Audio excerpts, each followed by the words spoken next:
Upacara peringatan Hari Sumpah Pemuda ke-91 tingkat Provinsi Jawa Barat tahun 2019 dimulai.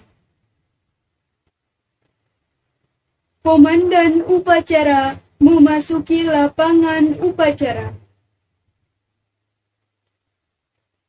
Gubernur Provinsi Jawa Barat bertindak selaku inspektur upacara tiba di mimbar upacara.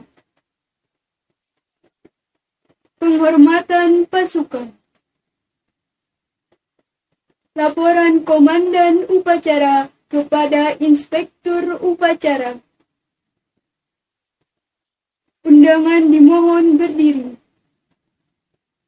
Menyanyikan lagu kebangsaan Indonesia Raya. Mengheningkan cipta dipimpin oleh inspektur upacara. Undangan disilahkan duduk kembali. Pembacaan naskah Pancasila, naskah pembukaan Undang-Undang Dasar Negara Republik Indonesia tahun 1945 dan naskah Keputusan Kongres Pemuda Indonesia tahun 1928. Amanat Inspektur Upacara. Pembacaan doa. Laporan Komandan Upacara kepada Inspektur Upacara. Penghormatan pasukan.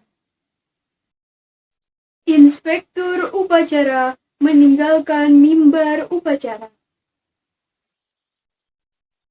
Upacara peringatan Hari Sumpah Pemuda ke-91 tingkat Provinsi Jawa Barat tahun 2019 selesai. Komandan upacara dapat membubarkan pasukannya.